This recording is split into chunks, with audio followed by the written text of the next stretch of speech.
बदन कह पवन कुमारा। सुनते ही हनुमान जी कहते हैं क्या, राम काज कर फिर मैं आऊं, सीता गए सुधि प्रभु ही सुनाओ। मैं राम का काम करके आ जाऊं और उसका खबर सुना प्रभु मैंने राम को सुना दूं।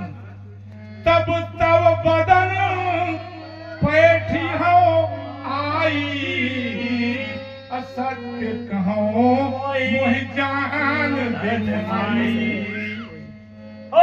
हनुमान जी क्या कहते हैं, माँ माता सब कहते हैं ना जी। मैं सब कह रहा हूँ, माँ मुझको जाने दीजिए। लेकिन फिर भी वो सुरसा क्या कहती है, कवन हूँ जतन देई नहीं जाना, मैं किसी प्रकार से तुमको नहीं जाने दूंगा। कवन हूँ जतन देई नहीं जाना। तब हनुमान जी कहते हैं कि ग्रसे सी नमोहि कहा हनुमाना। बोला खा, ग्रस मैंने मेरे को खा ले, खा, जब नहीं जाने देगी तो खा ले, है ना। हनुमान जी बोला था। हनुमान जी कहते हैं खा। तब सुरसा क्या करती है, खाने के लिए जब कह दिए, जो जन भर ते ही बदन पसारा, एक जगह का मुंह उफाड़ ली खाने के लिए सुरसा जब ऐसा करती है तो कभी तनु कीन दुगुना बिस्तारा। एक योजन का उसका मुंह हो गया तो 2 योजन का शरीर बना दिए, तब कैसे नहीं लेगी। हनुमान जी बनाया, डबल हो गए रूप उनका। इस प्रकार वो जितना मुंह फैलाती थी हनुमान जी उससे दूना रूप हनुमान जी जी। और जब बढ़ाते सतयोजन ते ही आनन की, जब 100 योजन का मुंह बना ली है तब हनुमान जी बुद्धि देखिए, माने ज्ञानी और बुद्धियों में सबसे श्रेष्ठ हनुमान जी। तब वो ज्ञान से काम, बुद्धि से काम लेते हैं। 100 योजन का जब मुंह बनाई है सुरसा ने, तब हनुमान जी वहां पर दिमाग से काम लेते हैं। अति लघु रूप पवन सुतनी, रूप ले लिए और उसका मुंह 100 योजन का। सही बात है। अब क्या करते हैं कि बदन पैठी बाहर आवा, और उसके मुंह में घुसे बाहर आ गए। ये मोला खाए नहीं, तो अंदर तो गए तो थे, अंदर गए अब बाहर बदन पैठी पुनि बाहर आवा, है ना।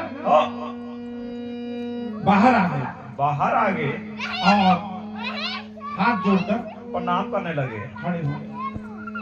हाथ जोड़कर जब खड़े हो गए तब सुरसा जानी, हाँ यार ये तो अब मेरे से भी देवता लोग जिस काम से मेरे को भेजे थे उस काम में ये सफल हो गया। हाँ, तब सुरसा कहती है, उनको कहती है सुरसा, राम काज सब करिहु, तुम बल बुद्धि निधान, बल और बुद्धि में तुम पूर्ण हो, का काम तुम कर सकते हो। और आशीष दे गई सो, आशीर्वाद देती है, हर श्री चले हनुमान, आशीर्वाद देती है हनुमान जी। यानी कि सुरसा ने आशीर्वाद दे रहा है हनुमान जी को। राम काज सब करिहु, तुम बल बुद्धि निधान, तुम कर सकते हो राम का काम, तुम्हारे अंदर बुद्धि और बल दोनों है, दोनों चीज है। हाँ, तुमने बुद्धि और बल से मुझको परास्त किया, मैं जान गई। देवता लोग इसीलिए मुझको भेजे थे भेजे थे। बुद्धि और बल की परीक्षा तुम स्त्री रूप में लेना, जी जी पुरुष रूप में नहीं, नहीं नहीं क्योंकि ब्रह्मचारी जा रहे हैं हाँ, इसका नारी का पता लगाने, इसलिए नारी रूप में वहाँ परीक्षा ली जाती है। देखिए, अच्छा अच्छा अच्छा अच्छा अच्छा हाँ हाँ शुरू में ही आप लोगों को बताया मैं। हाँ हनुमान जी चले। अब दूसरा परीक्षा फिर शुरू हुआ, हाँ है ना। हाँ एक समय की बात है कि एक ऐसा समय आया था कि सभी पर्वतों के पंख काट दिए गए थे, काट दिए गए थे हाँ हैं? तब वहाँ मैनाक पर्वत वहाँ आकर के ओ और समुद्र में छुप गया था। मैनाक पर्वत हाँ, यानी कि समुद्र के हाँ, नीचे छुप गया था, डूबा हुआ था। हाँ। उसी को याद दिलाते हैं। उस समय क्या है, हवा पवन देव, पवन देव उनको उड़ा कर लाए, उनको बचाने के लिए उस समुद्र में छोड़ डुबा दिए। डुबा दिए थे। इंद्र ने ऐसा किया था, है ना। जी जी जी तो वही उनको याद दिलाया जाता है ओ कि एक समय पवन ने, देखिए यहाँ पर बहुत बड़ी बात वो कवि जी ने लिखी है। लिखी हुई है कि देखिए, आप किसी का ऋणी नहीं होना चाहिए। इंसान को कभी किसी का ऋणी नहीं होना नहीं होना चाहिए, और उसी का एक कप चाय पीना चाहिए जिसको आप एक कप चाय पिलाए है। पिला सको। पिला सको। ठीक है। बिल्कुल धन्यवाद भैया, सही चीज। अब वो याद, ये बहुत बड़ी बात है। इसका अगर व्याख्यान करेंगे तो बहुत लंबा होगा, रात बीत जाएगा, तो भगवान का लीला ही समाप्त नहीं होगा। तो वहां पर उनको कहा जाता है कि उस समय हनुमान जी के पवन हो पवन पुत्र कहा गया है ना उनको।